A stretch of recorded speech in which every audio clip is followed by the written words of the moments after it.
Kekayaan bukanlah masalah privilege yang selama ini kita yakini dan mungkin juga banyak orang di luar sana. Kan yang tinggi serta kedudukan yang bagus memang dapat menjadi faktor seseorang mendapatkan kebebasan finansial. Namun itu hanya faktor kecil saja. Yang memegang peranan penting sebenarnya adalah perilaku kita terhadap uang. Uang berfungsi sebagai alat tukar, kemudian perilaku kita yang benar dapat membawa kita mencapai kebebasan finansial. Orang jenius yang kehilangan kendali atas emosinya bisa memperoleh bencana finansial, sementara orang biasa tanpa pendidikan finansial bisa menjadi kaya karena kecerdasan emosionalnya dan pengetahuan yang benar mengenai pengelolaan uang dan perputarannya. Kita mulailah untuk berhenti membandingkan hidup dengan orang lain.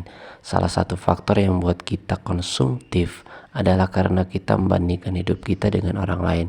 Jika kita telah dan sadari kembali, sebenarnya tidak ada alasan yang berarti untuk kita mempertaruhkan apa yang kita punya untuk sesuatu yang tidak kita miliki dan tidak kita butuhkan.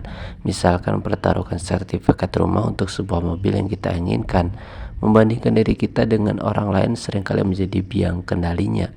Kapitalisme memang menghasilkan kekayaan dan kecemburuan, tetapi perbandingan sosial adalah proses tanpa akhir di mana selalu ada seseorang yang lebih kaya dari kita. Kuncinya adalah merasa cukup. Cukup tidak berarti kita tidak bisa menikmati hidup.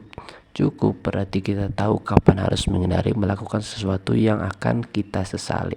Kemudian kita mestilah ingat bahwa di dalam 24 jam ini kita punya kesempatan untuk menghasilkan sesuatu yang bisa menambah atau mengurangi value di dalam hidup kita, baik itu dalam bentuk finansial ataupun non-finansial. Bagaimana kita mengelola waktu juga tergantung kepada kondisi psikologis. Orang yang bahagia punya kecenderungan untuk dapat mengontrol waktu dan energinya dengan baik. Hal ini nantinya akan tercermin pada bagaimana dia mengambil keputusan finansial, termasuk keputusan berinvestasi. Lakukanlah kegiatan-kegiatan yang positif dan sumber daya dengan sumber daya yang ada dan kemampuan yang ada. Tidak perlu berlebihan, cukup lakukan sedikit tapi konsisten dan lakukan pengembangan setiap langkahnya. Terima kasih, semoga informasi ini bermanfaat. Assalamualaikum warahmatullahi wabarakatuh.